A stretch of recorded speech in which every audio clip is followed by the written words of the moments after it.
You're listening to SM Media.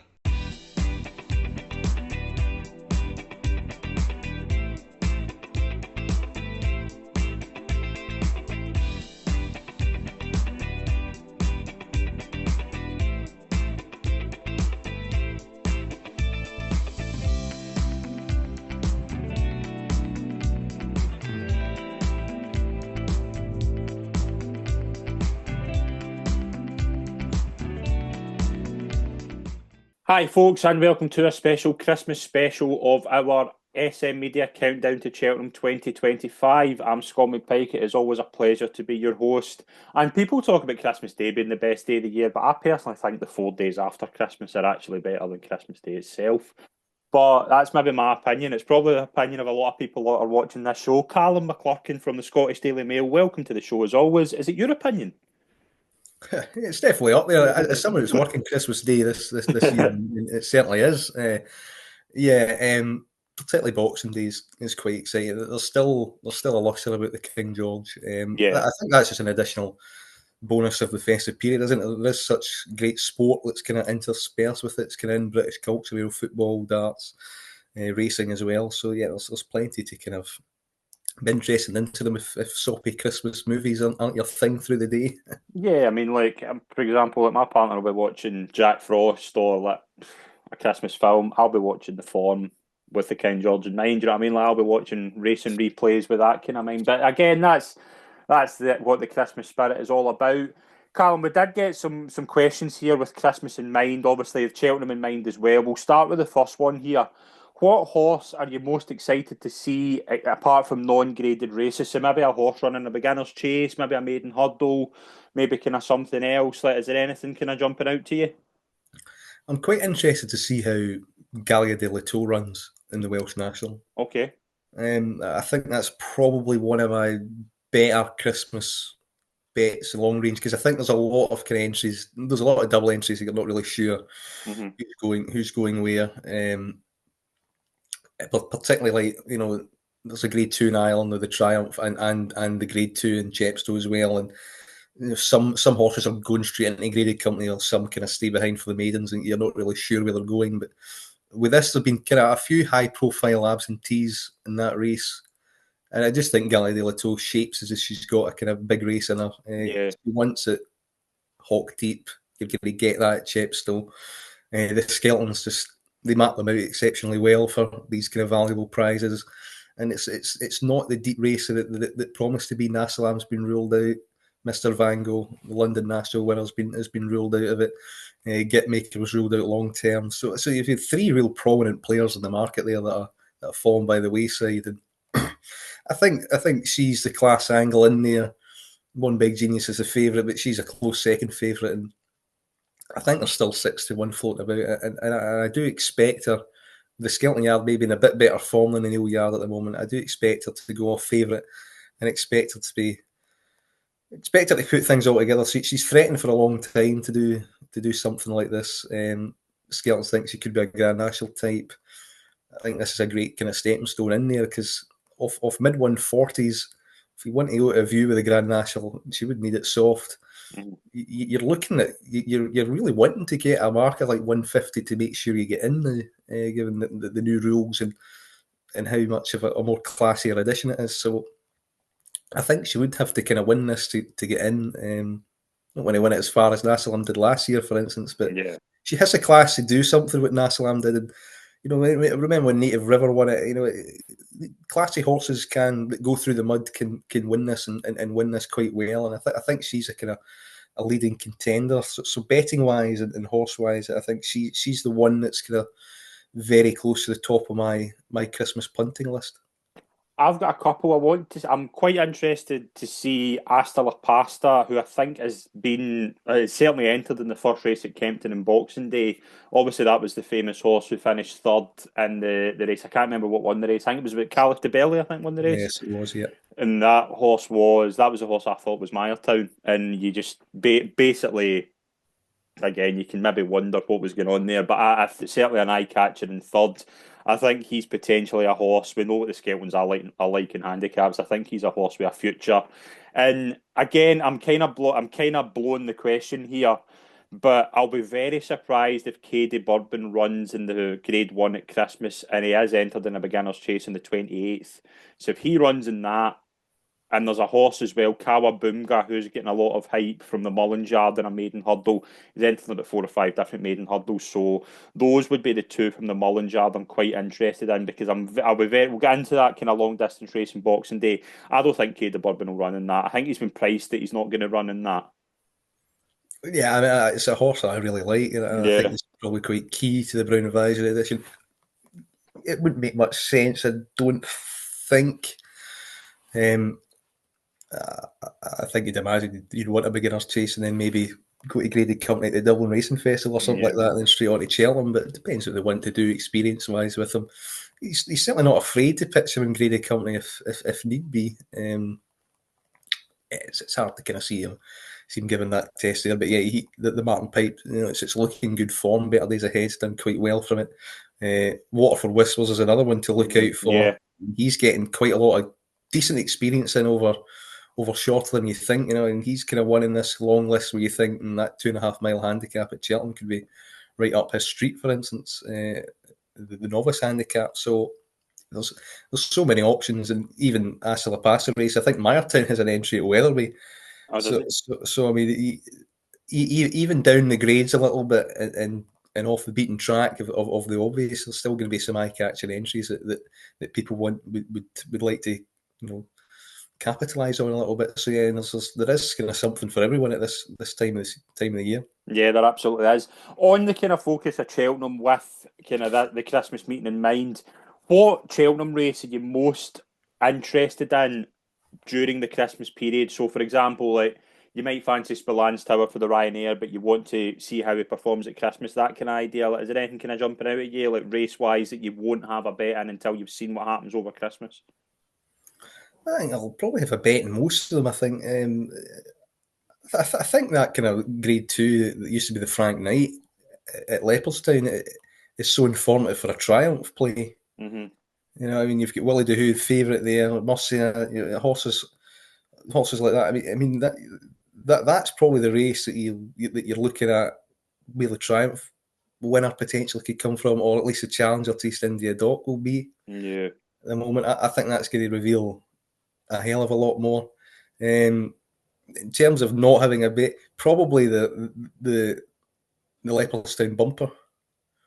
That might be one, because I think particularly with the English horse on Friday, Ascot, throwing his hat into the ring, then you've got a Yeah. line of form through there, and that started its career out in Ireland. So Wing Beneath My Wings for David Pipe, it was very impressive. So Was good. you've got that and Calypso Chance, but your more traditional bumper races would start pretty much here at Leopardstown. So I think watching that with a view to kind of Cheltenham as well is going to be key. So probably the bumper, some maiden hurdles, maybe even the future champions, because it looks quite open. In Salvador Monday, it holds the key. We haven't seen him yet. Pitching him in here deep again. Ran well in the Triumph, which is a good division, but there's so many kind of unknown threads there that I wouldn't be screaming to have a bet at the moment, but it's going to be very informative for an Open Supreme because nothing's really kind of stated its obvious case yet. Yeah, absolutely. Let's move into what was going on at Ascot over the weekend. Just a few races I wanted to touch on. We'll start with the Grade 2 No Novices Chase. Obviously, if you watched this race, you will have been absolutely mesmerised how Ben Jones managed to stay on the horse. Obviously, made a really bad mistake at the last. It was eventually obviously beaten by Mark of Gold of the Moore team. Kind of Johnny Who was a bit disappointing, to be honest. But in terms of kind of if you have to watch anything back over the weekend, watch that last fifth. Yeah, well, I don't want to watch it back because I have a personal ambition. I think he would have won with a clean jump at the Yeah, it last. would have, yeah. So he jumped quite well. He jumped amazingly till then, and I think there's a miscommunication between the jockey and the rider. Mm-hmm. To the last, got in way too close. This can't happen quite often at Ascot, that last fence. It seemed to catch him out a little bit. And yeah, he did incredibly well to sit through it. Kind of aeroplane celebration kind of thing it was in mid-air while blundering through a fence. So there's certainly races to be won with him. and he's probably the one to kind of take out of the race. Marco Gold had a high class, hurdling career. I mean, he was the best at hurdles in terms of ratings. But again, he's grade 2 from his first run. And he jumped relatively well. I thought he kind of maybe lacked scope over a fence. Is things going to get a lot tougher for him after that? Yes, because it was a pretty weak grade 2. And Johnny Who just wasn't fast enough.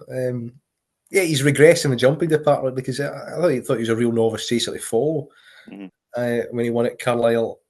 Shade disappointing when third, again, when he kind of stayed on off the pace. At Sandown in the John Frankham, and then third again when he stayed on a little bit there. Now, he's related to quite a lot of 4 mile winners. I wonder if he's a National Hunt chase horse. Okay. I think that's what he wants. I wouldn't be See that. surprised if they kind of did that Yeah. with him. So, with a view to Cheltenham, he was the one that I kind of, by default, took out of it. I would like to see him, chances are, over extreme trips. Johnny O'Neill's won. He's won that race before, so with the JP McManus runner as well, Manila Rocco, for instance. Mm-hmm. I think he's kind of that ilk. I really do. So I wouldn't write him off for something like that. To get a bit more experience into him and stretch him further up and trip gradually. I do think he's capable of much better than that. I just think he was just woefully outpaced at the back. Right, we'll move into the graduation chase. Obviously, like again, maybe a race that Aroko obviously fell at the first, and it kind of just you summed it up very well in a text you sent me. Just doesn't get any luck. But obviously, Jungle Boogie's been a horse that's kind of threatened to be quite a kind of good operator, but he's just maybe similar to a few kind of Fernie Hollow, maybe been similar to this. Just hasn't been able to stay fit, but nice to get a day in the sun for him, isn't it? He's talented, but very fragile, and he Yeah. does go quite well fresh. So, he's won this with jumping quite alarmingly out to his It was left, very left. and that's where I thought, being in Phil Door outside of the 4, I thought he could maybe sneak in down the inside and challenge, but he burned them off after 2 out. It's a real classy horse. He did at the end totally outclass him. It's a good bit of placing by Henry de Bromhead. He did this last year, I think, in New Year's Day, Tremor, where he just kind of burst out and made all and kept going quite well. He's fragile because he's a horse that's very hard on himself, and you can see that there. I mean, lesser horses would have just folded tamely out of that. Jumping left, this is a bit unsuitable, this is hard work. But and Darrell O'Keefe went after him, he helped straighten him up, and he did quicken power away. And he's worth flinging in a grade 1 next. I mean, Robbie Power, assistant to Henry de Bromhead, was talking about going back to the Ascot chase now. You'd usually do that with a calendar, but his jumping left would kind of scare me. And I think he seems best well fresh. You could stick him away for a Ryanair.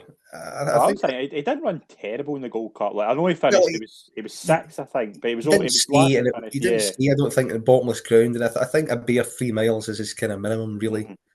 Um, I think it was forgivable. I mean, they just kind of flung him in there to see what happened. He was never really a serious player in the Gold Cup. They just kind of went there to take the chance to see where he was. And I think 6 is probably a decent effort. A Gold Cup like that to even finish. It was because it was an attritional contest. It's again suggests he's got a lot more. He's got a lot more heart than his fitness record suggests. I just think he's probably overly hard on himself the way he travels and puts everything into his races. I think he could be dangerous off the front end in a Ryanair. But I think you'd have to keep him relatively fresh. So it's whether they just don't run him until then.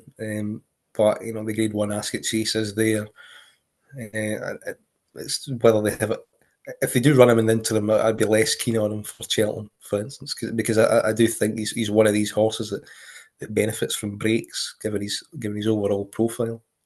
Let's move into the Grade 1 of the day. It was the long walk hurdle. Obviously, brilliant for Fregel O'Brien to win it 2 years in a row with Crambo. Just beat out Hidden Valley Lake, who I thought probably is the one to take here, but again, maybe not with a Cheltenham mind. Beauport's probably run a better race for the Grand National than the Stairs Hurdle. What do you think of this? Overall, I think Tia Hooper's sitting with the feet up, just happy with us. The market says it's 5-2 into 13-8. That's all you need to know. I mean, this division is deplorably bad, and it's deplorably bad again. And his biggest threat's probably home by the league or something like What do you that. think of the Wall part? Because he looked out of it approaching the last and then stays on to be fourth. Now, I get obviously the Pertemps is obviously the kind of long term plan you'd imagine, but he probably was the one to take as well because the way he kind of stayed on at the end made you They think he went they could. went they went pretty slow early on, Yeah. and he's been left behind, and he's kind of come charging through, very reminiscent of Sarah Belly, Mm-hmm. things like that. And Sarah Belly won a pair jumps off a big weight, and then went to Stairs Hurdle the following year. Like, he's been bought for to be a 3 mile chaser. So it's whether they kind of just go and take a pair top right now, or fling him in a Stairs Hurdle and see what's what. I think he was the most interested in the race regards Shelton beforehand, and I still think he was afterwards because Mm-hmm. he's stayed on there as if he'd relish extra stamina testing. You're going to probably get that at Shelton because he should get more pace. It's just whether what race he runs in, and it would be a big vote of confidence in Tia Hooper if he goes Pertons instead. But I mean, it's different owners, so they might run both. But he's young enough to progress further. Stamina tests on a track like Cheltenham, which shoots him more than Ascot, I would think for sure. And he stayed on really. And the other one that I liked that shaped till he walloped the second last was Shoot First because he was cruising into it. And again, he's the other horse that Stairs Hurdle in mind at 66s. He could be potentially interested because you don't really know what his kind of ceiling is, and he's threatened to kind of run quite well.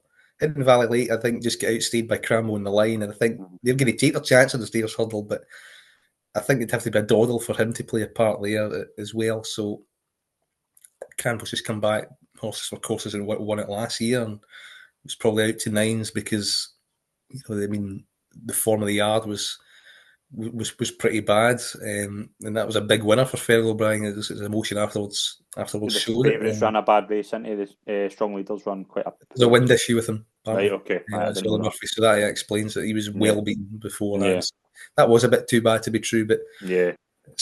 he, he can do that, and have to look at his wind. And I think Cheltenham might be off the radar now for him. So the thing that I took from it was that an Irish horse will win the Stairs Hurdle, and it's most definitely going to be Tia Hoopu. But there are players, there are potential players in there that could pop up if.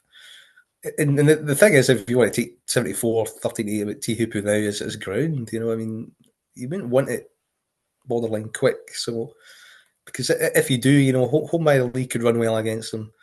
Hidden Valley Lake, if it is quick, could become a player off a slow pace, and if it's bottomless and the Wool Park does take his chance, he could be a kind of slugger that can come and potentially mug you a little bit. So yeah, it's very much shaping as if it's like last year all over again. With Mm-hmm. Campbell winning that, you're not impressed by the British form, and Tia Hooper kind of staying at home. He is going to miss Christmas now as well, for sure. Which again, I think's a plus if you've backed him for the Stairs Hurdle. So Yeah. again, it's just all coming into his favour again in terms of himself and the opposition. Right, it's that time. We're going to preview all the races at Christmas, all the big races, and then after that, we'll maybe do a nap for Christmas, maybe a lucky 15, and you've got a Cheltenham pick. So let's start Kempton. We've got 3 Grade 1s. We'll start with the Cottle Star Novices Chase. We will see the Jukebox Man likely. This doesn't scream Grade 1 when you look at the field. Highland, you've got White Rhino in there, Masaccio. The Jukebox Man was very impressive last time out. Obviously jumped very, very well. That's a big opportunity for him. I can see the Jukebox Man winning this impressively and maybe going kind of behind Ballyburn in the Brown Advisory market, but I don't know what the form will show because I don't think that's a good race. For a Grade 1, it's disappointing. For a race like this, it is. And initially you look at it, you're a bit underwhelmed, and it's very hard to look past the favourite. He was excellent at Newbury.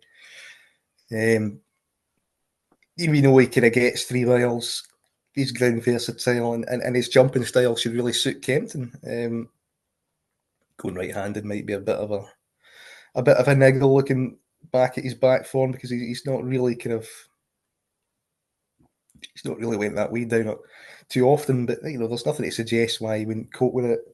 Highland, you'd have to be a bit surprised if he's quick and nimble enough for this.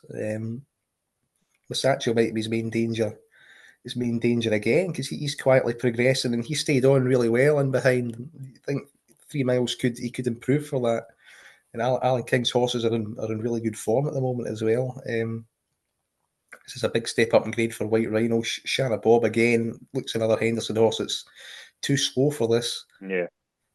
And the only one at a price that was pretty interested in was Welcome to Cartrees, who blew up at Sandown, but everything about Paul Nicholls' runners, first time out, have kind of blown up. That was in behind handstands. And he ran quite well. He actually jumped out to his right quite often that day, suggested going this way around.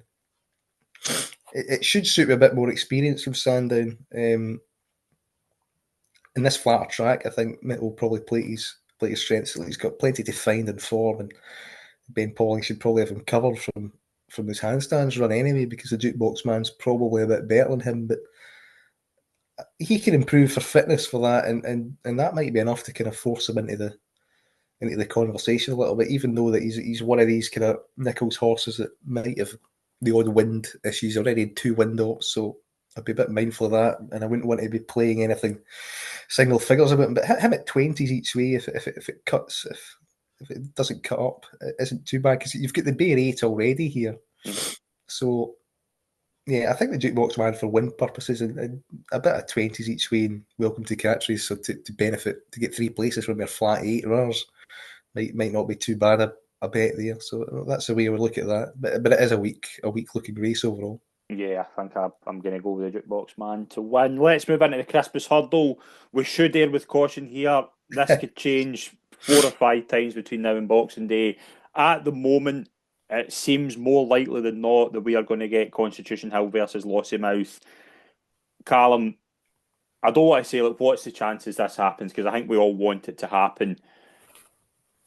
I don't even know. I think it screams to me the most no bet race up until 5 minutes before the off. If you get certain vibes for certain things, like, I think that's a very, very hard race to look at until we know what's happening. You certainly have to wait to see them declared, and that we'll find out tomorrow.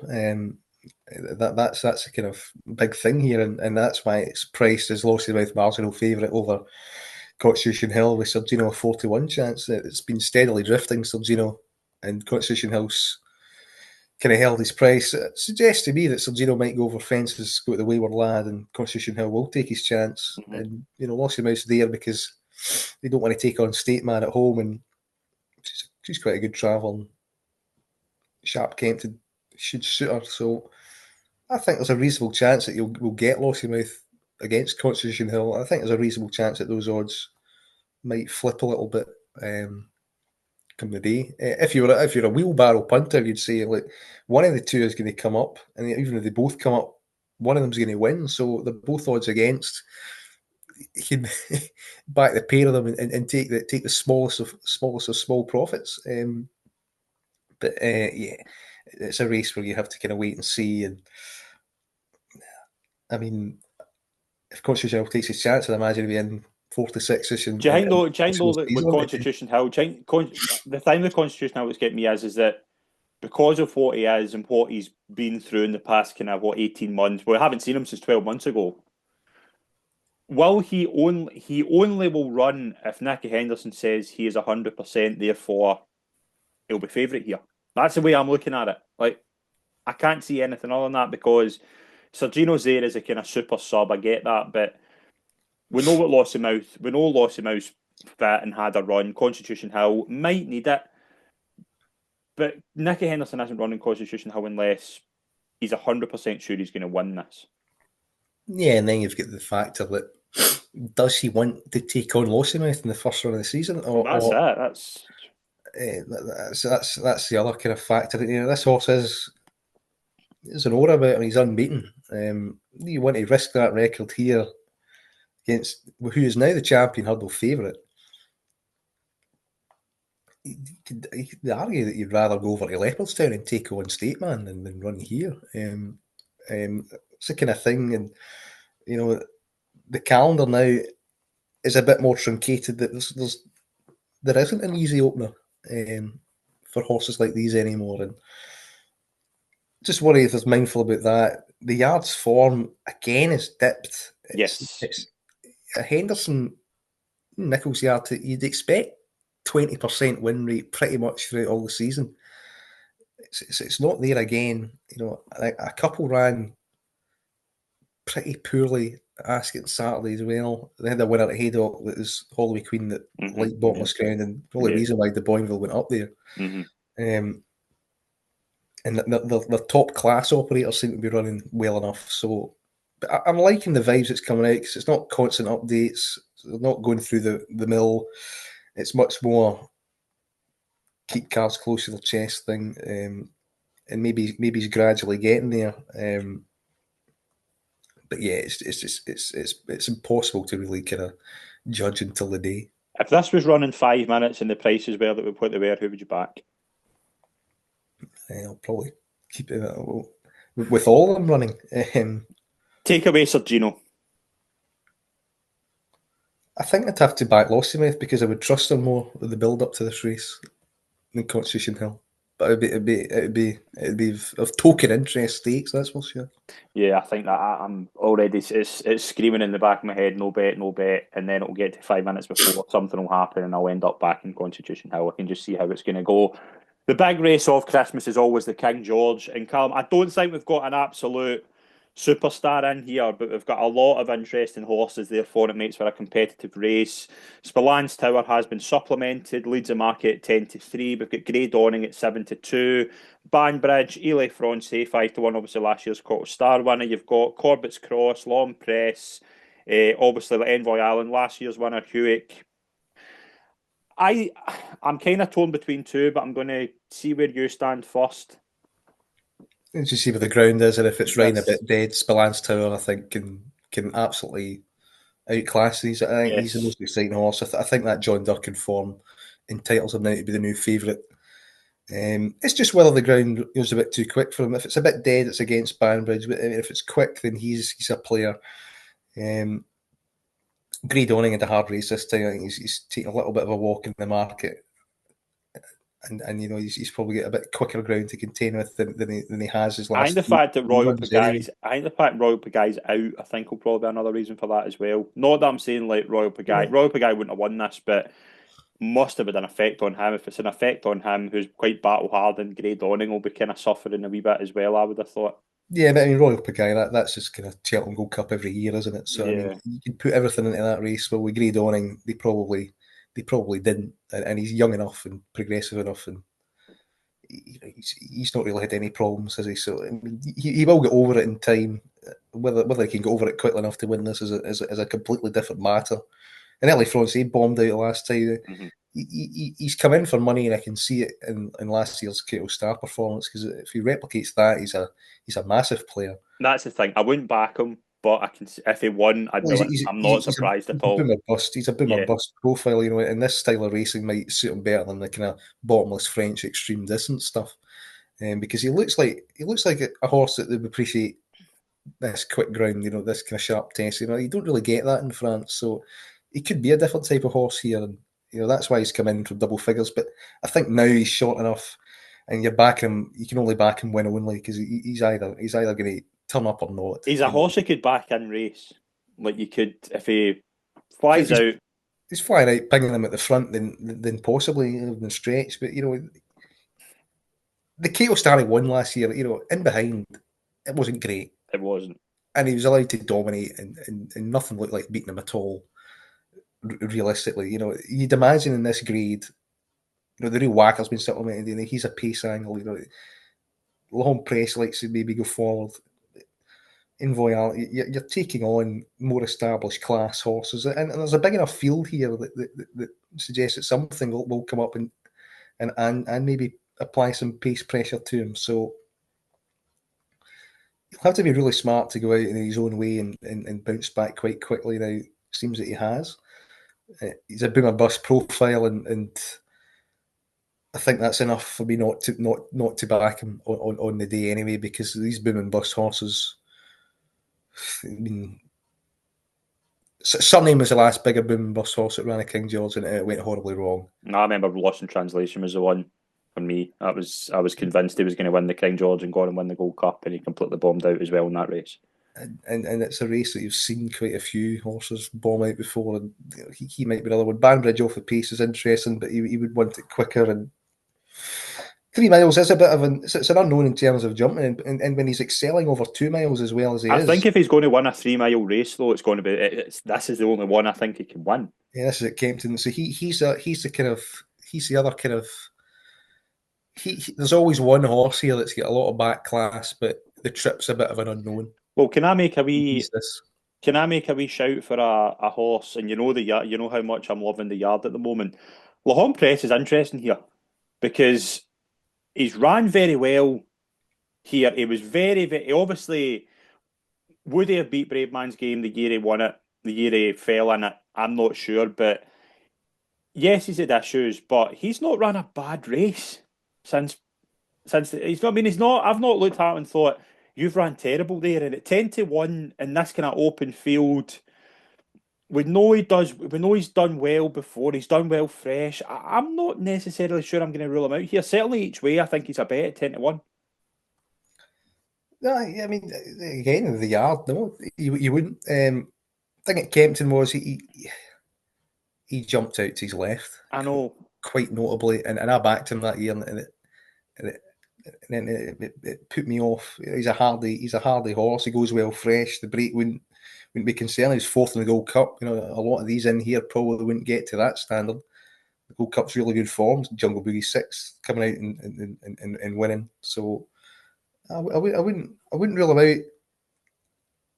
I think 3 miles is beginning to stretch him a little bit. That's the thing. Like, obviously, go back and look at his Ascot run. Where was he? Is it Pic Dory beat him in the Ascot Chase before the Gold Cup? Is that And he went off. He went off favourite as well. He ran very, very well that day. And he jumped left again I though, know, all the but time. And how many you horses can't do that in this grade. You just can't do it. I mean, and I don't think he'll get away with it. I can see him placing it. I'll be surprised if he won. I would be surprised if he won, but I don't see him. I could see him being in there jumping the last.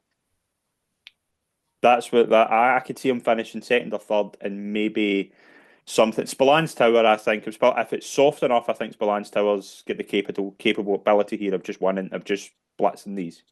Not blitzing them, but I think he's the best horse in the race. The year he was favourite and was second was to Brave Man's Game with a non-existent Irish challenge. You've got a good French horse coming over. You've got at least two very good Irish horses coming over, and he's 9. And it's just a jump right left factor to me. I mean, I just think he's going to concede too much ground to unexposed types here, and he's going to get done. So, but I mean, each way, from an each way perspective, I think he's a player, and Envoy Allen is as well. He's another What do you one. think of Corbett's Cross? He's got a chance, but I think he's got to jump a lot slicker, and most of his form's on heavy ground, and I don't think he's going to get that here.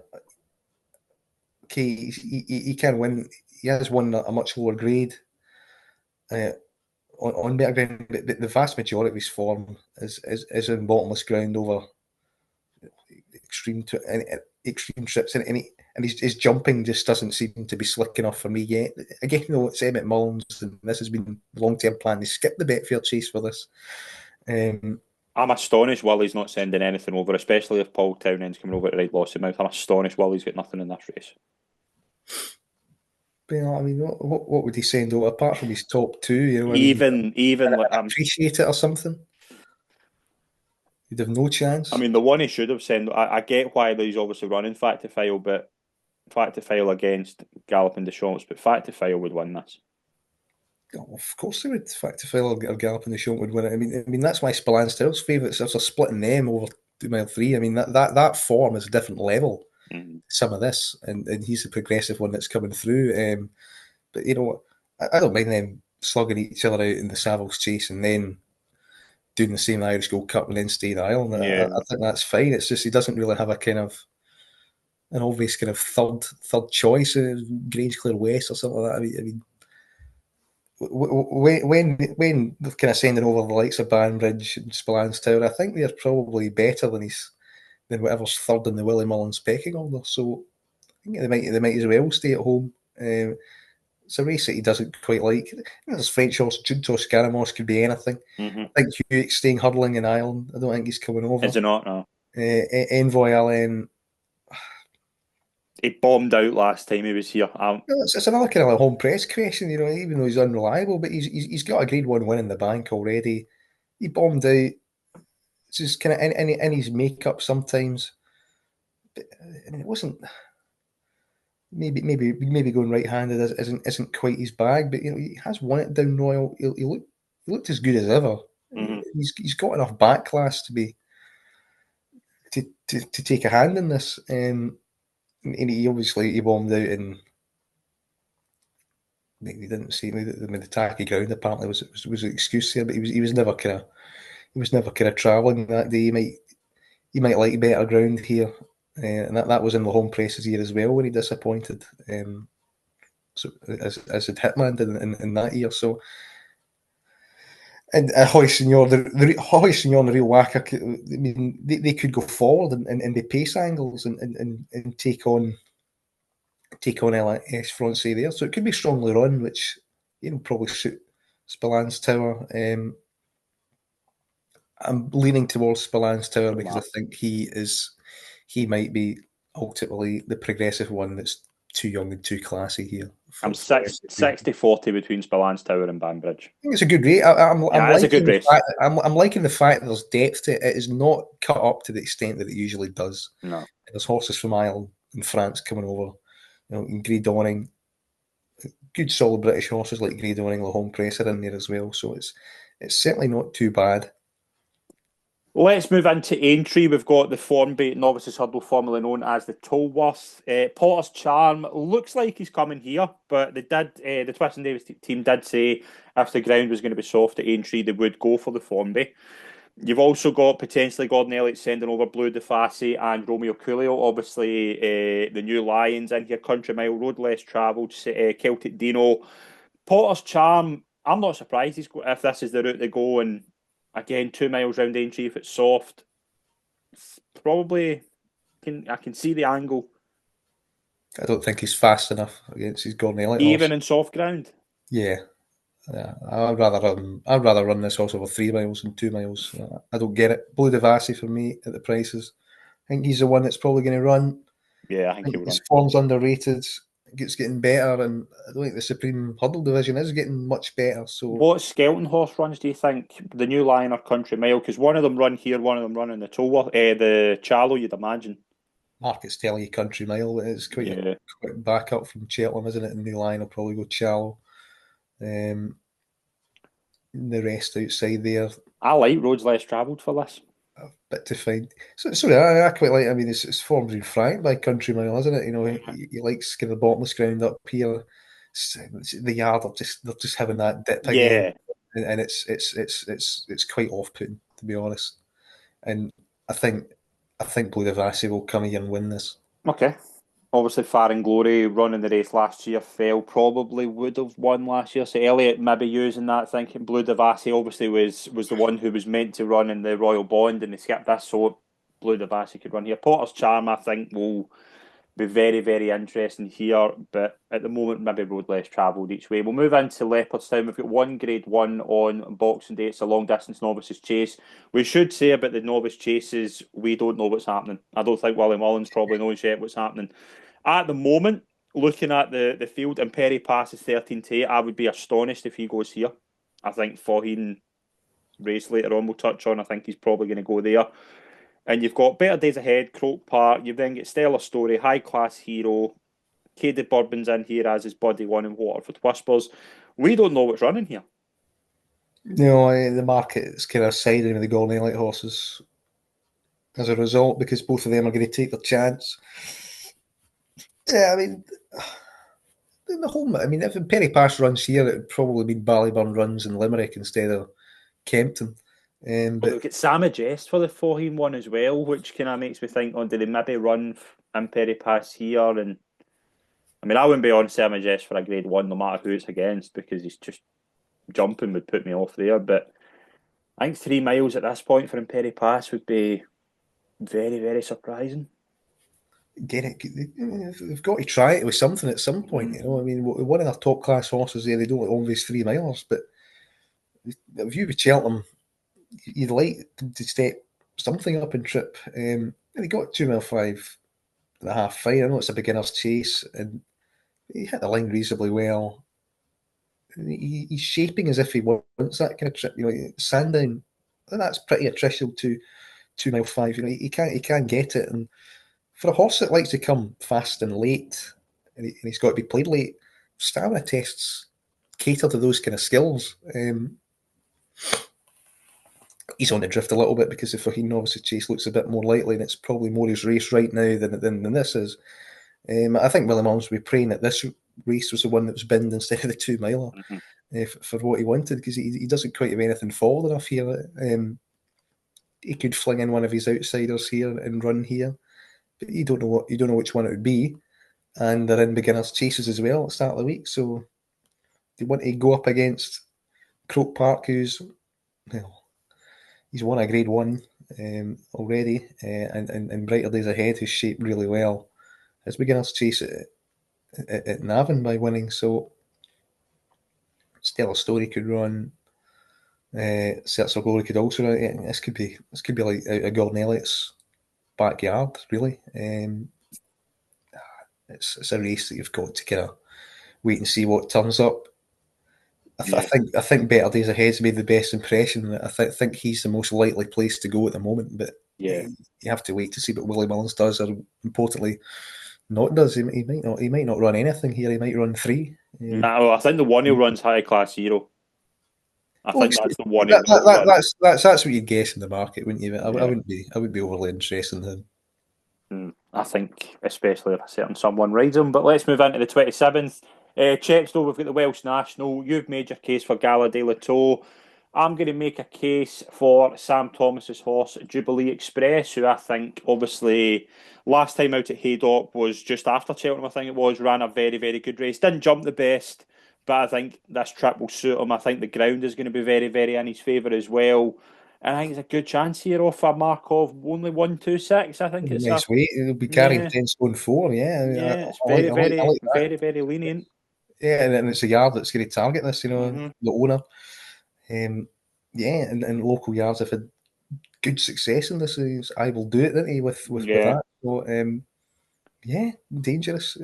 I quite like that as an each way play. So Iron Bridge as well ran well in this in the Hmm. past. He merits a bit of respect, and his 11-0 is okay. So Gordon Elliott might send one over the sake of it, but yeah, it's really kind of about it. I mean, your own story ran quite well in the Borders National. This is going to be a bit tougher, but it is kind of what he wants, really. Soft ground, a national type.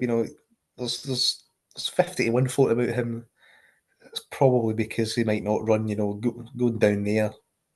For Christmas when there's other stuff on, the Russell Yard might be asking a bit too much. But I mean, if he turns up, he might be interested at big prices. But yeah, I think we might have landed in the right two there.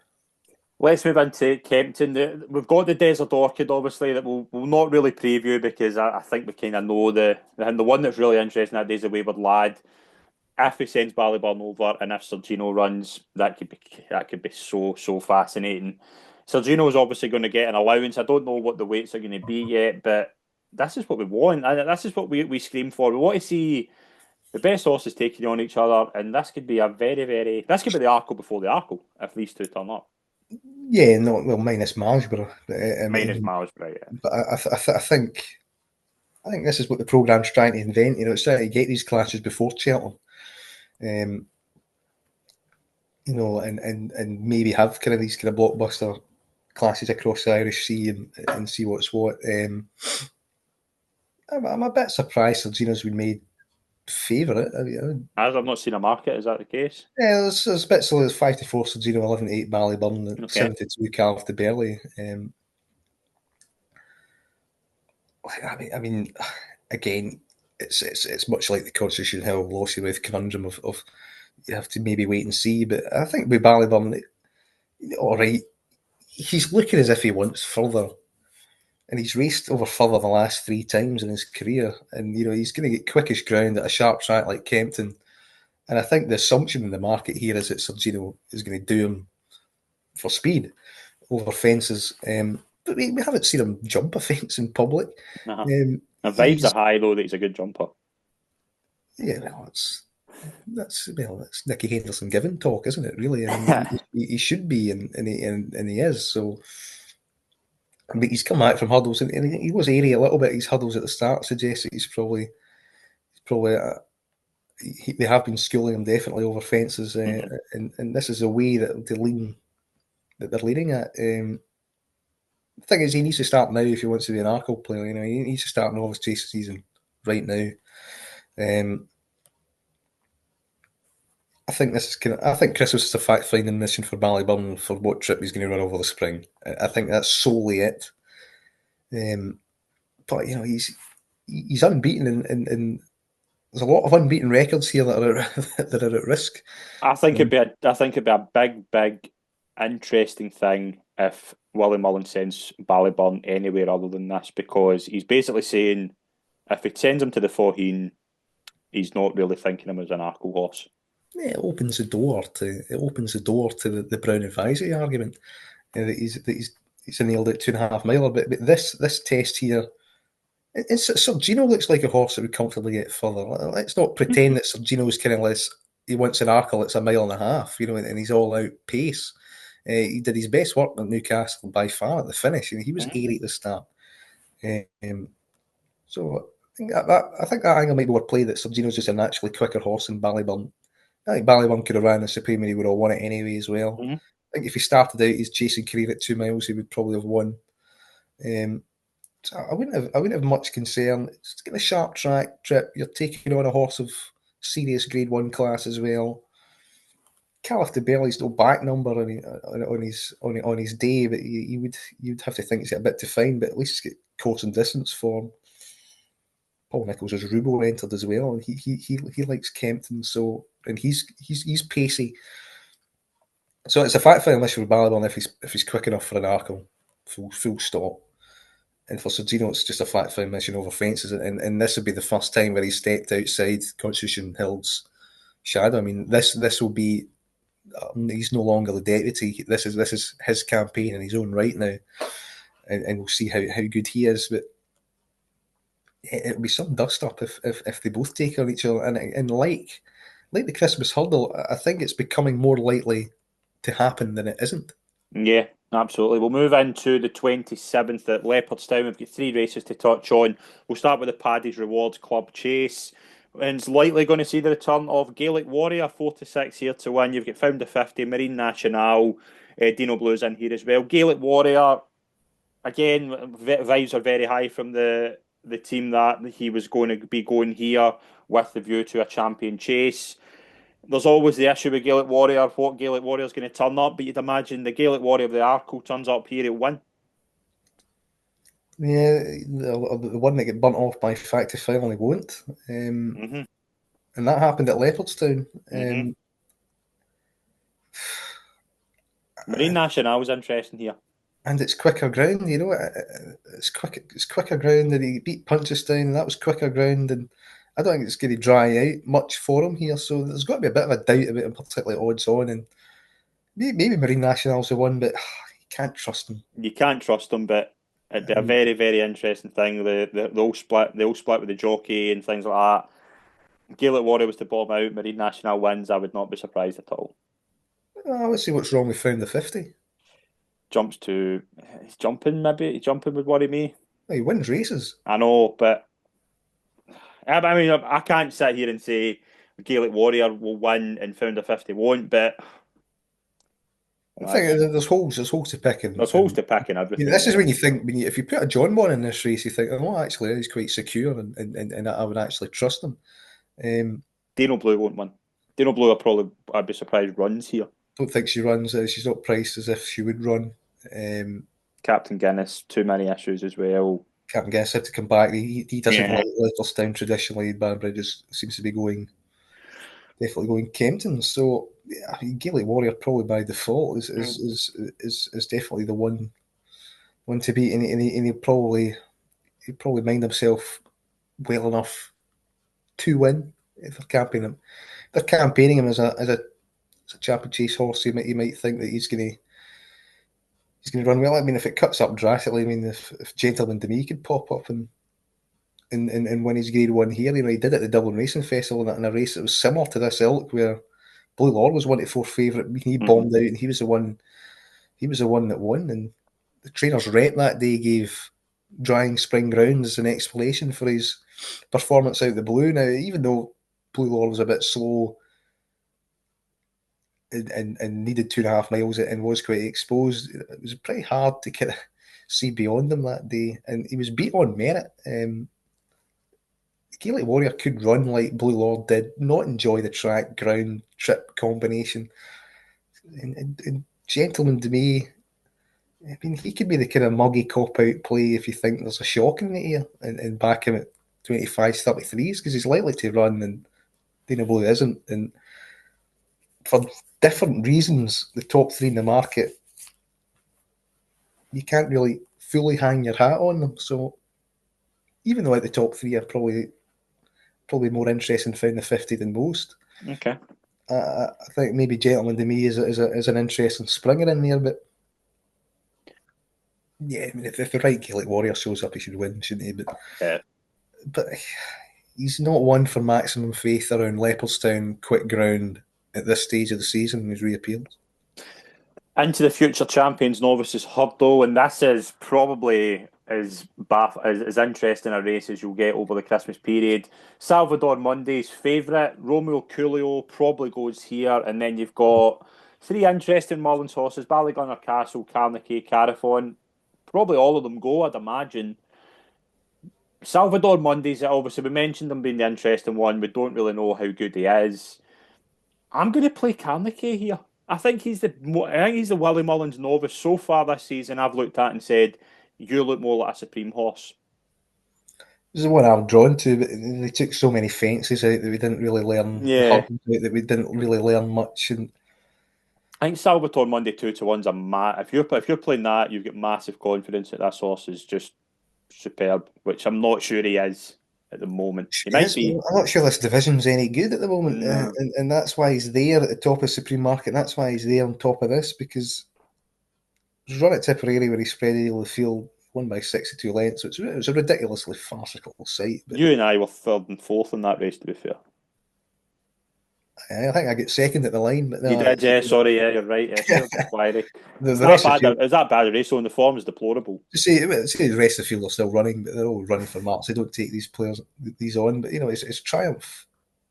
You're taking it in Triumph confidence. run is Yeah, decent, you're taking his triumph run, and you're taking the fact that he was very, very good in France. and his reputation. Yeah, He didn't run in Britain until he's falling out of Cheltenham. All right, Triumph. He was 6 out of 12, but he went off 17-2. mm-hmm. You know, in the Because race he finished second behind Sergino, who would probably have won the triumph. probably. Which is again, And, I'm not. and that's the kind of thing. And he's getting another year on his back. And here's another thing as well. Here's an interesting thing. LAT Tom did it, didn't he? Who rides him? Paul Tenney picks him all day long. Well, who's riding Ballyburn then? But that's another kind of issue. I mean, you'd assume Paul Tenney. I just assumed he'd stay at Leopardstown, but he might go over to Kempton and do over there. So yeah, again, that's another kind of thing where I've not even thought about jockey bookings yet. That the yard, but I mean, you're probably looking at a Danny Mullins of sorts, and then Michael Sullivan's come up for the world to kind of pick up other rides. Because Townend rode him at the Triumph, which I thought was quite telling as well. No, Townend didn't ride him in the Triumph. Townend rode, was it Storm Heart? Yeah, I think he's stuck with Storm Heart. So again, the only time Townend rode him was Tipperary, where again he was just out for a jog. Like, That's a very, very fascinating race. It's better than it was last year. Brian Hayes was on him in the trial. Yeah. So, I mean, you don't really know. I mean, Pogtenny could go elsewhere, and you imagine he wouldn't get off Ballyburn, so he probably would go to Kempton. He probably would go to Kempton as well, maybe in the 26th to ride Lossiemouth. So it is up in the air jockey booking wise. But the thing is, he does have this very good reputation that the rest of them probably don't have. So I wouldn't argue with him being favourite because a lot haven't shown their hand in a weak division. Romeo Coolio could bounce back.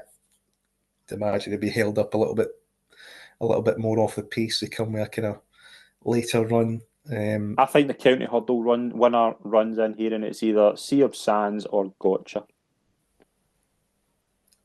Possibly, I'd be surprised if Gotcher's good enough. I think he's been on the go for Yellow Clay won't run.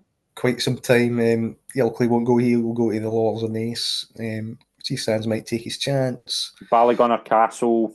I should do that. Ballygunner Castle's interesting. Carafon, Carnacy, as you said, that was the one that I was drawn to, but you're dealing with drastically different ground as well. It's a completely different test. You don't really know anything about his jumping ability.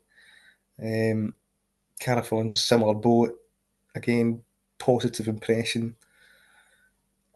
There's just way too many unknowns before you've got to see the final field and see what's what and who's on who, really. I mean, you'd imagine Rachel Blackmore and Beryl O'Keefe could get chances riding here if they're available and things like that. So yeah, I think you have to reluctantly park it. But like you, I was drawn to Carnacy out the field a little bit. Salvador Mundy, he screams like a horse that you should probably look to take on in this and at the Supreme Market at the moment, but he's just ominously there, and there might be a reason why he's ominously there. We'll move into the Paddy Power Chase, always an interesting handicap. Calum, I've got a wee thought here that I think you'll be interested in. 3-card Bragg here could be very, very interesting. I know he's leading the market, but 148, I think this could be his bag. Just doesn't win. Yeah, I know, but if he's going to win, it's here. He's 8-1 favourite, and Clonmel, I thought he had a really good opportunity there, and disappointing. Even though it was a hurdle race, he flatters to deceive far too often for my liking. I'm really interested in what they do with Me to the Wars because he's in that hurdle race. He's in that hurdle race, yeah. 29th, and I really want to play one in that, but I can't because he's there.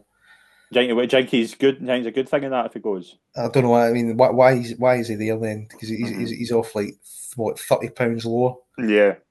He's hurdle mat, even though he screams a bit of a.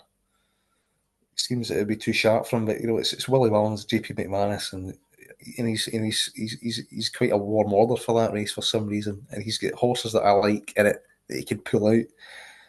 But if he wants to get back in a Grand National, 149, it might be a bit tight for him. He was 26 in entry.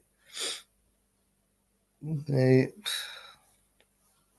wouldn't want to be going down the handicap too much here, so might be resigning this. Panda Boy always shapes with promise of these things. Couldn't argue about 12-1. Again, it's largely a race I could probably leave behind to see what the final decks are. But I mean, Willie Mullins has entered plenty in here, hasn't he? Yeah, Nick Rocket as well. McDermott's an interesting runner. We'll move into the 28th. We'll go two very interesting races at Leopardstown. We'll go with them first. We'll go with the Savills Hurdle. Obviously, formerly it's obviously the 3 Mile Christmas race. You said obviously Hewitt was in here. Bob Ollinger, Home by the Lee, Brighter Days Ahead. Entered here. I don't think he'll go. Asterion for Launch, Noble Yates, Bob Ollinger, maybe. Home by the Lee for me all day long. The O'Brien yard are coming into this period in really good form.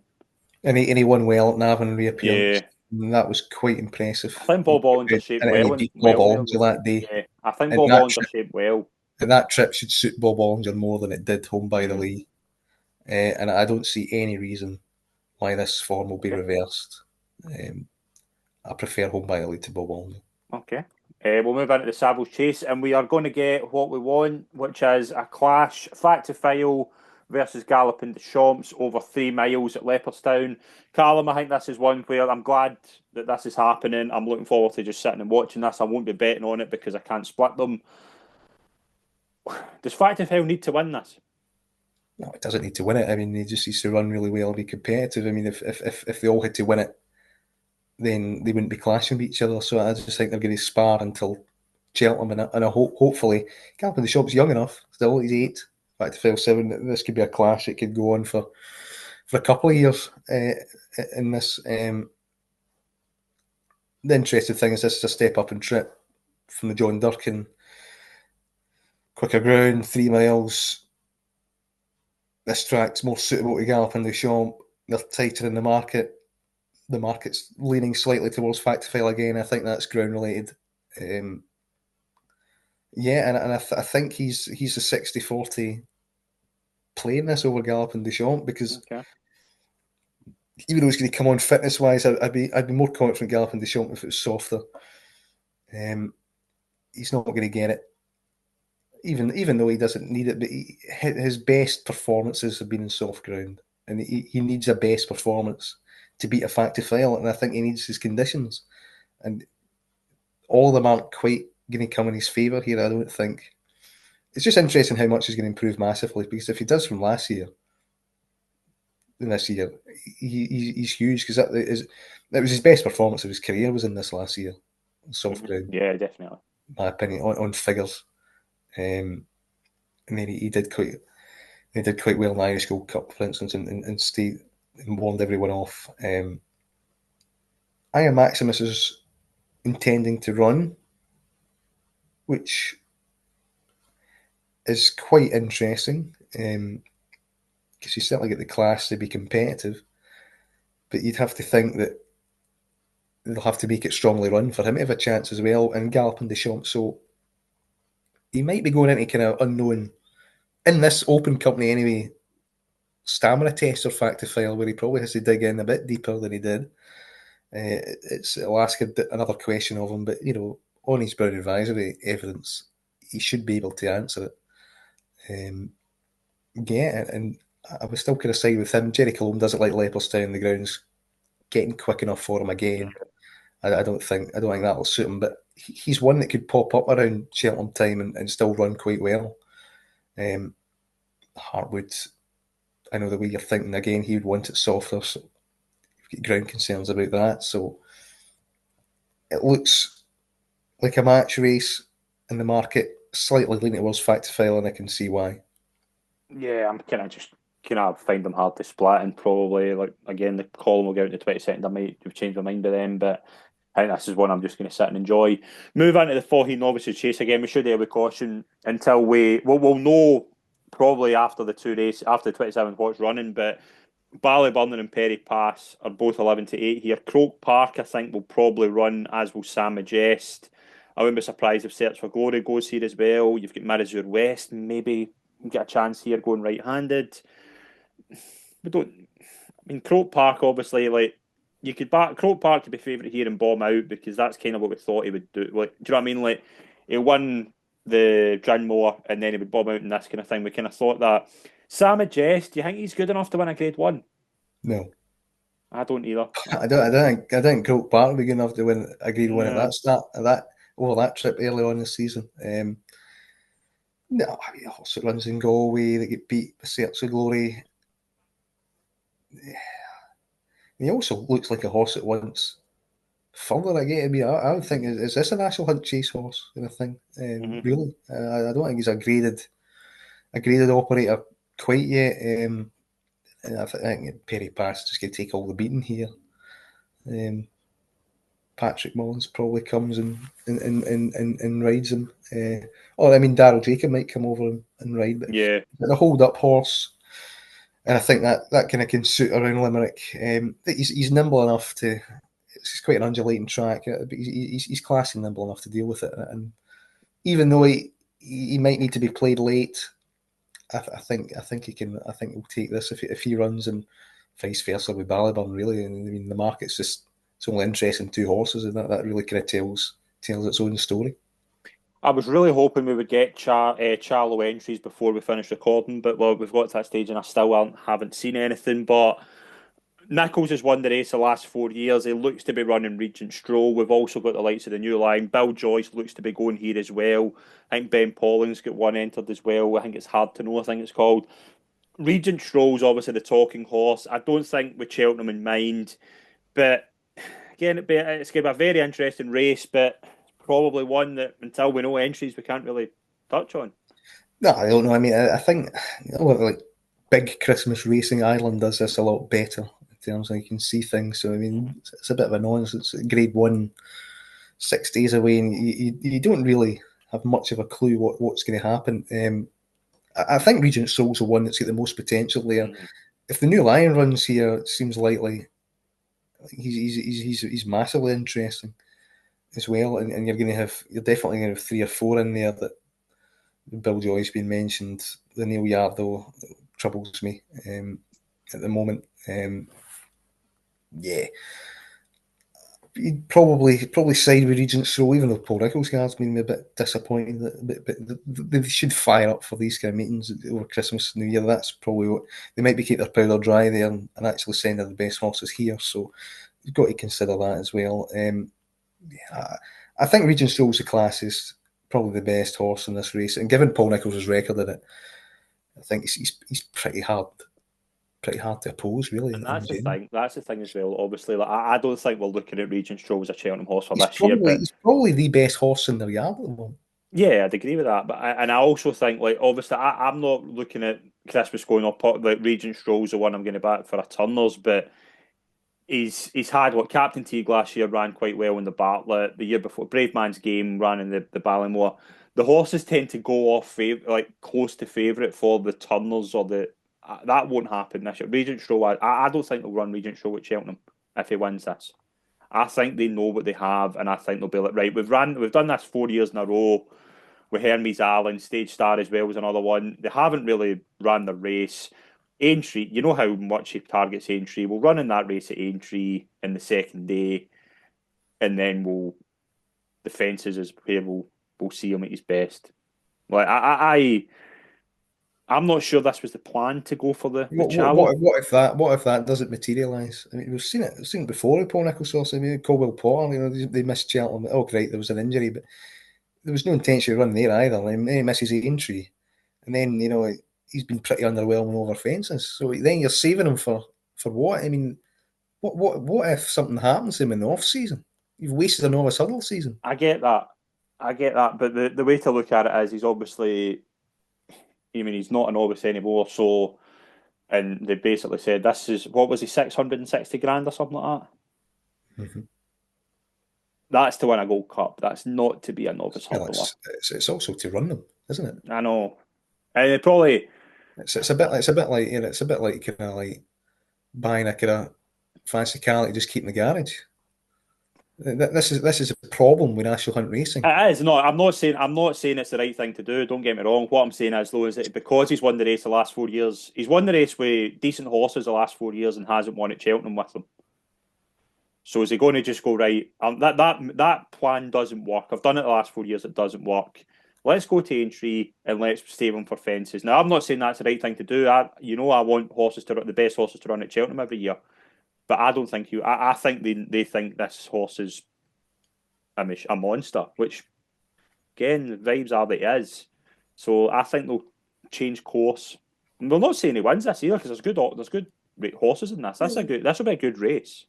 Yeah, it's a good test his credentials. And it's kind of the Denman route, isn't it? Yeah. I mean, he get beat at Cheltenham, turned out fine. Mm-hmm. I mean, Brave Man's Game beat at Cheltenham, turned out fine. I mean, some of them will find their way. I mean, I'm yet to see much evidence of a Baron at Cheltenham, knocking a horse's career absolutely sideways. You've got a whole summer off season to recover from anyway. So yeah, I mean, put it this way: if Sir Alex Ferguson wants to run at Cheltenham, he's going to run at Cheltenham. I know, and that's the thing. That he might. I don't know. I think we could be coming on here on the next show, though. Regent Stroll's won, and he could be, what, 10 Yeah, to 1? he looked pretty polished enough to me to take whatever he wants to take in his stride. Now, whether they mind him and take it softly with them is up to them. And And do they have much more? No, they don't have much novice hurdlers. I think Paul Nicholls has admitted himself that he's the calibre of horses that he has to go to war with Spring Festivals isn't what it was. Mm. It certainly isn't this year. So yeah, they might get tempted with it. But I mean, they're kind of like basically hanging their graded hat in Ginny's destiny, weren't they, last year? And he chinned off. So it's one of those where he's going to map out the correct way to do it in the spring, whether it's via Cheltenham or via Aintree.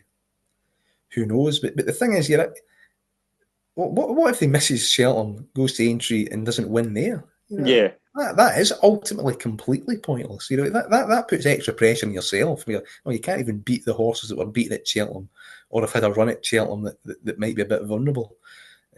So you're creating a rod for your own back in the other way. Yeah, but I mean, I think he looks classy enough with the Finnish article that he can take this in his stride and maybe take a chance at Cheltenham Festival. But I think that's why he's priced up, because you wouldn't entirely around the 20 to 1 mark, because you wouldn't entirely be confident that he would go. Because if you knew he would go, I think he'd be about 8-10 to 1. We'll move into the final race we'll preview, which is the December hurdle at Leopardstown on the 29th, and it's going to be a rematch likely between State Man and Brighter Days Ahead. Mystical Powers entered here. I'm not sure we can really trust him, but what's the chances that the form from the Morgiana gets reversed here? Very high, I would think, Yes. and I think State Man will win. I mean, there was even talk that Brighter Days Ahead could have went to the 3 mile instead. That's how much it could potentially be reversed. And let's be honest here. She's losing Jack Kennedy for the first, and that is, I think that's significant in Grade Ones. I mean, Paul Tennant, I think 29th, definitely. I think he's going to stay. Sam Ewing and Brighter Days Ahead, do you think? Yeah, it will be, and yeah, he's a capable jockey. But this is going to be his first major kind of consistent days in Grade Ones, Christmas. It's a tall order. Let's move into our best bets for the Christmas period. Calum, what is your best bet of Christmas 2024? Gala de Lato in the Welsh Grand National, I think. Okay. I'm probably going to go for. Oh, I will play. Quite torn here. Nietzsche Hash in the finale juvenile hurdle. Very, very short price, Yeah, but they're that's a not sending her over for no reason. And it's a terrible race in behind. horse and spring into that triumph market, quite quickly. So yeah, it's definitely interesting. Okay, we'll move in. We got a lucky 15, and you get 2 picks. Gala de Lato, home by the Lee in the Savills hurdle. Okay, I will go for Spillane Tower in the King George and Nietzsche Hash for the juvenile hurdle. Callum, you have a Cheltenham Festival ante-post pick. Yes, it's in the Triumph hurdle and it's Murcia, Okay. 20 to 1 each way. I'm waiting for the entries of this one, and she is in this grade 2, and she's second favourite behind Willie Doohoo, who you've tipped up for the Triumph. And these two seem to be main Willie Mullins players for that division. The market seems to agree with it. But Murcia has been sourced out in France, and a very similar ilk of Gallagher Soul and Cargis. And the last 2 years, Kenny Alexander's had both of them second in the Triumph, and they've both gone off 10 to 3 and 4 to 1. And I think East India Dock still the clear favourite, but it is vulnerable British form. To be honest, the race in behind it hasn't. It's been mainly untested, but the horses well beaten in behind have been well beaten in lower grades since as well. So I think there's and maybe was surprisingly forward in the James Owen Yard early doors in the season after kind of being fully fit from a flat campaign. So he might have been slightly flattered. We know what happened to Burdett Road following season. So I think he's there to be shot at the top of the market with all these kind of Mullins missiles that are coming out. Wilder Hoy's been well supported now. He's back in as if it wasn't his true form, but he was slightly underwhelming. And there's no Vauban or Lossiemouth about him, and I think that's the kind of appeal here of Mercier. Where if Mercier's a bit Calum or so and Kyrgyz like, and the way they're sourced out, presume he has, then even if he gets beat by Willie de Ho in the old Frank Knight race, the Grade 2, it's the fact that he's starting here is a good starting point. Kane Alexander be desperate for triumph for the winner. The last two he's had have run really well. She'll have weight concessions, 10-3 and 4-1. The plan is run here, Dublin Racing Festival on to Cheltenham. Even to a varying degree of success, if you're going to get a run, because he just chucks everything in the Triumph anyway. He's about 7-8 runners out. He's had the first 7 home in 1 year the last couple of years. So you're likely to get a run for your money. And Calum or so Kyrgyz were kind of in this 16-20-1 bracket as well at this point, and they've gone off 10-3 fours. And I think this looks weaker. There's no kind of it looks like a weaker makeup now in the Triumph market than it did in 2022 and 2023. I don't think there's an obvious style that's come out yet, and I think Mercier would have a chance at the moment. So, and then those Alexander colours, I think she'll only get shorter from 20-1. It's about Ladbrokes and Coral, so it's a bit of a guess, but hopefully an educated one, and hopefully she shapes well. Even if she's second behind Willie, if she runs to what she does in the market, because she's going to step forward from that enemy, because it'll be her debut. As we saw Kyrgyz, she get beat in it, turned the form around in Dublin Racing Festival and ran quite well. And the Triumph to be second. He was just outstayed by Masborough, who could be an absolute superstar, and Calum Marceau was only beaten by a superstar in Lossiemouth. I don't see a kind of ready-made Arco winner and a ready-made champion hurdle winner coming out of the Triumph at the moment, and that's ultimately what these two Kane Alexander horses were beaten by in the last couple of years. So the fact that it looks a bit weaker than normal at this stage makes Mercier appeal a little bit more, because he's still in that same price bracket that those two were. So yeah, Mercier for the Triumph, 20-1 each way. Fantastic. I'm not going to play next week. I'll have a play the next episode. I will do. I think that's us kind of even now into you with 2 plays. I would 2-2. Yeah, I'm not sure if I will next time or not. After Christmas, because the markets, they will significant shake up. But that looked like a market that you could kind of have a go in, because I think the favourite, I think he's 41 places now. I haven't seen him since, and I just think that he might be just an early kind of one that's just there because he was highly rated the flat and fit. And British form in that race hasn't translated well in recent years, and Mullins' best are going to come out now, and the way Mercy's been priced up and nibbled at is an encouraging sign. Calum, all that is left for me to do is wish you a very happy and hopefully profitable Christmas. Thank you very much. Yeah, hope everyone has a great Christmas that's watching. And to all of viewers, thank you very much for tuning in. As always, have a fantastic Christmas, and we'll see you all for the new episode in the new year. Thank you very much.